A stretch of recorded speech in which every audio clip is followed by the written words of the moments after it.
Mountains are calling us and we must go. No, my friends, mountains are crying and we must go to heal them. आप इस image को देखिए।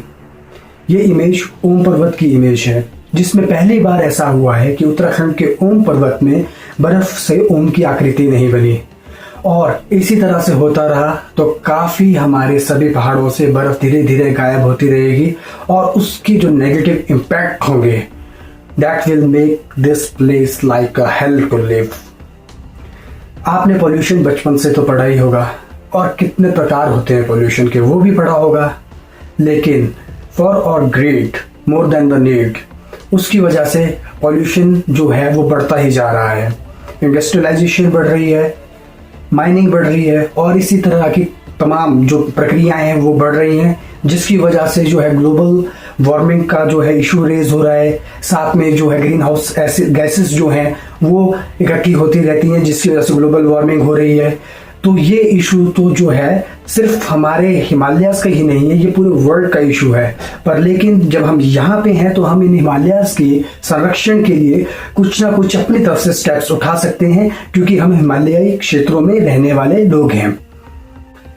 लद्दाख के एक leader हैं सोनम वांगचुक जी, वो भी हजारों किलोमीटर का सफर तय करके दिल्ली पहुंचे हैं, हमारे देश की राजधानी में, इसी मुद्दे को लेके कि जो ग्लोबल वार्मिंग हो रही है और जो प्रकृति में जो इतने ज़्यादा चेंजेस आ रहे हैं उसकी वजह से कितना नेगेटिव इम्पैक्ट हो रहा है। हमने हिमाचल ने तो पिछले साल भी झेला, जब कुल्लू में मंडी में बाढ़ आई और व्यास का रौद्र रूप देखा, सतलुज का रौद्र रूप देखा, और इस साल भी श्रीखंड महादेव में जब दोनों साइड को बादल फटे तो जो गांव था समलेश, जो रामपुर साइड को पड़ता है, वो पूरा वॉश आउट हो गया, और जो बागी पुल वाला एरिया है उस तरफ को भी बहुत नुकसान हुआ।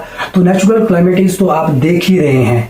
तो इस विषय में तो सोनम वांगचुक जी का साथ हमें सबको तो देना ही चाहिए। बाकी जो उनकी शेड्यूल 6 की मांग है वो उनकी अपनी मांग तो रहेगी ही अपने प्रतिनिधि चुनने के लिए, उसके लिए वो फास्ट पे और उपवास पे बैठे हैं, और मैं उनका सम्मान करता हूं बहुत ज्यादा इस बात के लिए कि वो अपनी जनता के लिए और देश के लिए और पर्यावरण के लिए इतना ज्यादा सोचते हैं। पर आज जो मैं अपील करने आया हूं वो इससे थोड़ी सी अलग है, पर रिलेटेड तो पॉल्यूशन से ही है। मैंने बहुत बार देखा है, जब भी मैं अपनी गाड़ी या कार या बाइक से जा रहा होता हूँ तो टूरिस्ट सीजन अभी आने ही वाला है, तो कोई ना कोई रैपर खाया गाड़ी से बाहर फेंक दिया, बॉटल पानी भी गाड़ी से बाहर फेंक दी, और ये तो चला ही रहता है। मैं इतनी सी अपील करूंगा कि अगर आप कोई रैपर निकाल रहे हो उसको अपनी जेब में डाल लो, पर्स में डाल लो, और कभी आपको डस्टबिन मिलता है तो उसमें जाके आप उसको डंप कर दो। प्लीज उसको प्रकृति में ना फेंको। ये सबसे अपील है, टूरिस्ट से भी और अपने सब भाइयों से भी, बहनों से भी, और जितने भी मेरे परिचित हैं उन सब से भी, ताकि हमारा जो पर्यावरण है वो स्वच्छ रहे। मैं इतनी बार श्रीखंड महादेव गया, जय हो हर हर महादेव, और किन्नर कैलाश गया, मणिमहेश गया, तो मैं लोगों के पैकेट भी साथ में, मेरा ट्रैकिंग बैग जो होता था 70 लीटर का पूरा भर के आ जाता था, खुद का सामान खत्म होके। तो अपना तो चलो वापस लाना ही लाना, और किसी और से जितना ला पाए वापस उतना लेके आए हैं। तो अगर आप ऐसे धार्मिक स्थलों पे भी जा रहे हैं और आप इस तरह से कूड़ा फैला रहे हैं तो आपकी भक्ति फिर मुझे समझ नहीं आती, आप किस तरह की भक्ति कर रहे हैं। अगर आप अपनी प्रकृति माता का ही सम्मान नहीं कर सकते तो वो भक्ति मैं समझ नहीं सकता किस प्रकार की भक्ति होगी। तो बस यही अपील है मेरी सबसे कि आप अगर लेटरिंग कर भी रहे हैं तो उसको डस्टबिन को एक बार आप अपने उसमें डाल के रखें और डस्टबिन के लिए सर्च करें, और अगर नहीं भी होगा तो बैग में ही रखें, उसको कहीं नहीं जा रहा है, कभी ना कभी आप डस्टबिन के पास जाएंगे। अगर आप शहरों में एक टैक्सी का रैपर फेंक भी देते हैं सड़क पे, वो अगले दिन को साफ हो जाता है, लेकिन आप अगर रास्ते में जाते जाते एक चॉकलेट का रैपर, चिप्स का रैपर, बॉटल, वो इस तरह की चीजें फेंकते हैं तो उधर साफ करने वाला कोई भी नहीं है, क्योंकि गाड़ी से सब निकल जाएंगे, रास्ते में तो कोई ख्याल नहीं दे रहा है ना। You are enjoying your journey and then your destination, but you do not have your eyes कि जर्नी में क्या क्या गिरा है और हमसे क्या क्या गिर रहा है।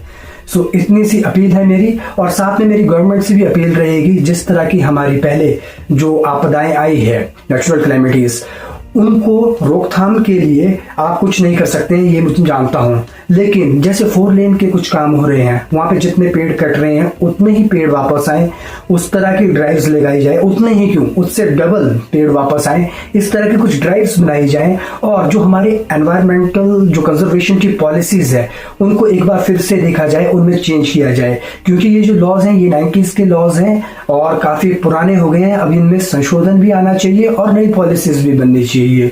बस ये इतना सा मेरी तरफ से कहना था। मेरा नाम आदित्य ठाकुर, आपसे मिलता हूँ अगले वीडियो में। बहुत बहुत धन्यवाद। जय हिंद।